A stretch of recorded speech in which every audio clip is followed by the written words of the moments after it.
सांगलीत पहाटे बसवलेला संभाजी महाराज यांचा पुतळा सकाळी समन्वयाने काढण्यात आला। सांगलीत शिवभक्तांनी महापालिकेच्या कारभाराविरोधात थेट राम मंदिर चौक येथे आज पहाटे छत्रपती संभाजी महाराजांचा पुतळा उभा केला होता। महापालिकेत एका उद्यानात महाराजांच्या पुतळ्याला परवानगी दिली होती। यापूर्वी आम्ही अनेक वेळा निवेदन देऊन पुतळ्याला परवानगी योग्य ठिकाणी मिळत नाही, पुतळा कुणीही बसवावा पण चौकात बसवावा अशी मागणी शिवभक्तांनी यावेळी केली आहे। पोलीस प्रशासनाने याबाबत समन्वय साधून आम्ही महापालिकेशी बोलून मार्ग काढू असे आश्वासन दिल्यानंतर पुतळा बाजूला काढण्यात आला आहे। यावेळी शिवभक्तांनी मोठी गर्दी केली होती। मोठ्या प्रमाणात पोलीस बंदोबस्तही तैनात करण्यात आला होता। कोणत्याही परिस्थितीत पुतळा हा चौकातच बसला पाहिजे, अन्यथा मी पुतळा पुन्हा उभा करणारच, अन्यथा मी आत्मदहन करेन असा इशारा शिवतेज सावंत यांनी दिला आहे। शिवतेज सुहास सावंत, मी संभाजी महाराजांचा पुतळा बिगर संघटना कुठली नाही आहेच आम्ही पोरापोरांनी पुतळा बसवलेला आहे आणि नगरपालिकेने जो जागेचा प्रस्ताव मांडला आहे तो आपल्याला काही मंजूर नाही आहे, म्हणून आम्ही पुतळा बसवला आहे। नगरपालिकेने जी जागा दिली ती कॅन्सल करायला पाहिजे, आपली ही इच्छा आहे। तर ती जागा कॅन्सल नाही केली तर मी आणि पुतळा बसवणार, काढला तर मी परत पिटवून घेणार, पण मी पुतळा जर त्या बागेत बसला तर मी काहीतरी करून घेणार आणि मी महानगरपालिकेला जबाबदार धरणार। आणि आयुक्त साहेबांनी आणि राहुल रोकडे साहेब, महत्त्वाचं म्हणजे राहुल रोकडे साहेबांना, कारण का त्यांनासुद्धा माहिती होतं मी निवेदन किती दिल्यात, त्यांनी आम्हाला सांगायला पाहिजे होतं की बागेत आमचं म्हणणं मांडायला पाहिजे होतं। आम्ही 15 ते 16 निवेदन दिल्यात, तरीसुद्धा त्यांच्या म्हणण्याप्रमाणे त्यांनी तिथे जागा दिल्या। जागा द्यायला पण काही प्रॉब्लेम नाही, त्यात तिथं दवाखान्यात आम्ही उद्या कार्यक्रम कसा करायचा महाराजांचा तिथं।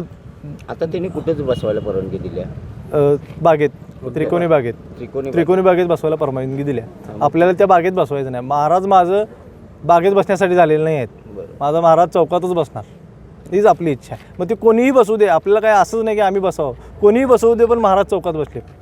यापूर्वी प्रतापसिंह उद्यान ही जागा हा दिली होती, प्रतापसिंह उद्यान दिली होती, ती आम्हाला मान्य होती, पण त्यावर काही केस असल्यामुळे त्यांनी कॅन्सल केली आणि डायरेक्ट ही जागा हे केली। म्हणजे महापालिकेनं परस्पर केले आणि आता टेंडर पण वाटल्यात, पण आम्हाला साहेबांनी DYSP साहेबांनी आम्हाला सांगितले की आम्ही त्यांच्यासोबत मिटिंग करून देतो, त्यामुळे आम्ही पुतळा हटवायचा विचार करत आहे। काही इथं परवानगी भेटणार नाही असं सांगितलं गेलं, इथं त्यांनी चौकात त्यांनी बसवायचंच नाही, त्यासनी त्यांच्या वार्डात नेऊन बसवायचा आहे पुतळा, असं काम आहे। आणि आपल्या माणसांनी टेंडर देऊन पैसे देऊन ते त्यासनी द्यायचं असं काम आहे महापालिकेचं आहेत नेते, मी नाव नाही घेत।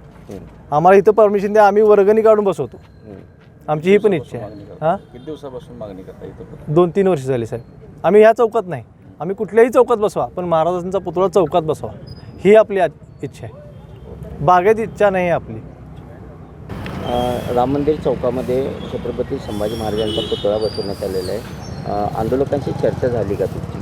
आंदोलकांशी आत्ता आमची चर्चा झालेली आहे। आंदोलकांच्या म्हणण्याप्रमाणे संभाजी महाराजांच्या पुतळ्यासाठी महानगरपालिकेकडनं तिकोनी बागेची जागा ठरवण्यात आलेली आहे, पण आंदोलकांचं असं म्हणणं आहे की महाराजांसाठी तिकोनी बागेची जागा ही योग्य नाही, प्रशस्त भव्य जागा महाराजांसाठी असावी आणि त्यासाठी त्यांना आम्ही पर्यायी काही जागा असल्याचं सुचवायला सांगितलेलं आहे।